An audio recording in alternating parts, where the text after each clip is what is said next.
Well, Antonia's death was sudden and very fast, really, in terms of from beginning to end. It was probably less than the episode was less than sort of 10 minutes, and caught us completely unawares. Antonia Thomas was just 10 years old, but her short life is now the driving force for her family to help other people with asthma.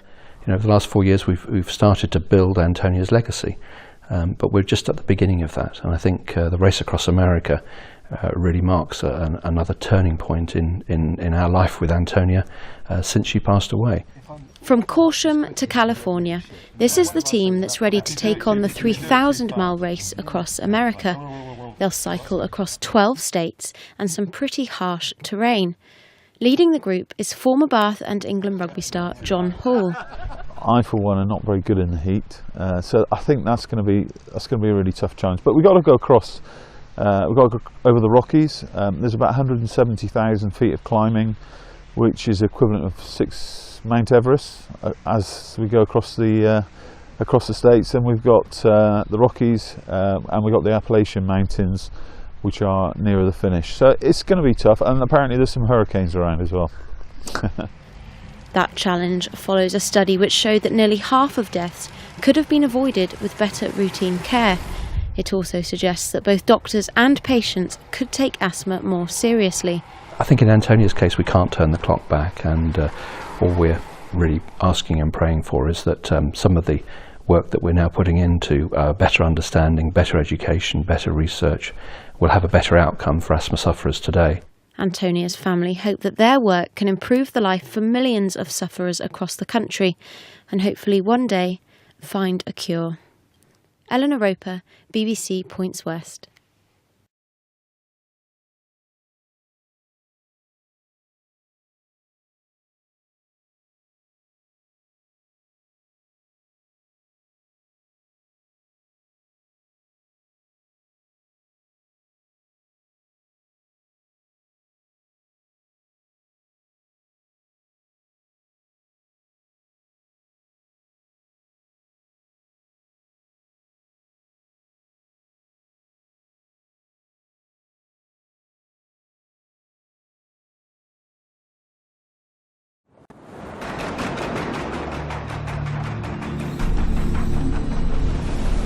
Each year, hundreds of cyclists from over 27 different countries roll to the starting line in Oceanside, California, to brave the world's toughest bicycle race, the race across America. With the world watching, powered by their 2 legs and an iron will, competitors traverse 3,000 miles, 12 different states, night and day, battling the unprecedented and extreme weather conditions across America's most diverse terrain in a non-stop race against the clock.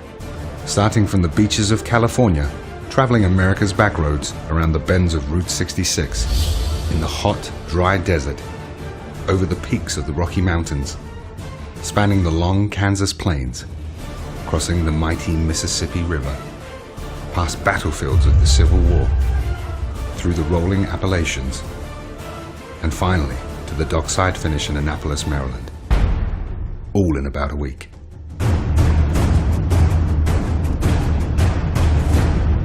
Riders endure struggles and triumphs, often for a greater cause, to achieve a title few others hold.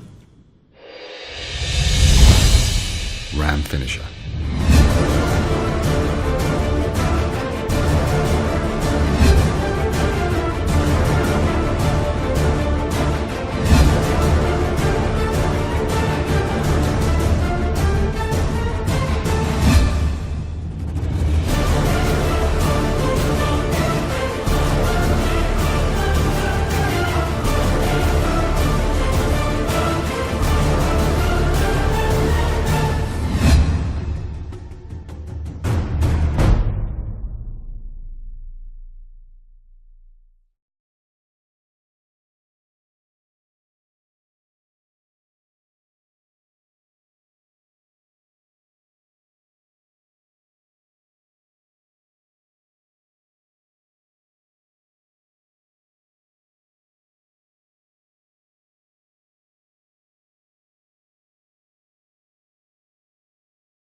Bubbly, cheerful, stretchy, and mischievous. She used to enter a room doing a cartwheel.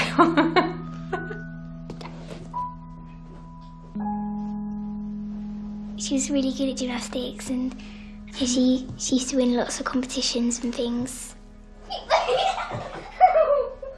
Always on the go, never sat still, so that was Olivia.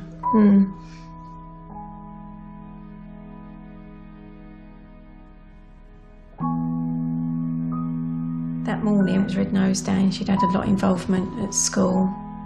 I picked Olivia up that afternoon.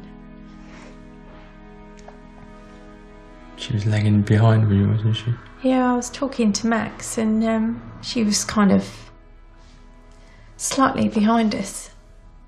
She just said that she'd had a tough day and been coughing. She came home, made us something to eat.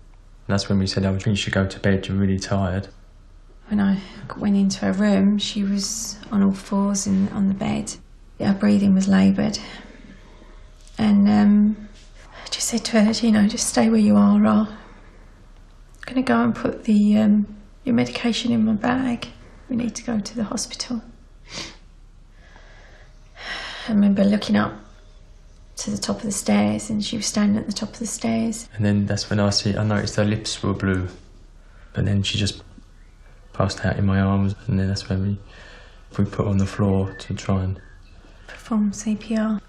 But nothing was working. I paced up and down the drive waiting for him to come, and then Lee and I went in the ambulance with her, but I kind of knew really that something, because her feet were yellow.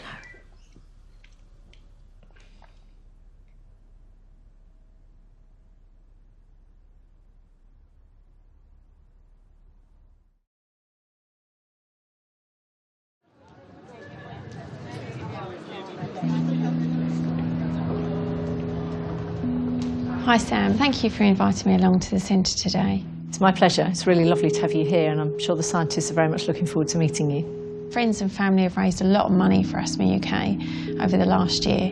Can you tell me where that money is actually going? Well, the centres are home to essentially a big group of scientists all working together to try and find a cure for asthma. What we also need to do urgently is to raise awareness of asthma as a condition so that parents of children with asthma and adults are aware that it's serious and know what to do in an emergency and to take it seriously. So what's the biggest challenge now for Asthma UK? I think our biggest challenge is translating those discoveries in the laboratory into new treatments for people with asthma. At the moment it takes about 17 years to get from a laboratory experiment to a new treatment. So if we were able to halve the time it takes to get new treatments, we'd be saving 7,000 or 8,000 lives over that period and stop tragedies like this happening in the future.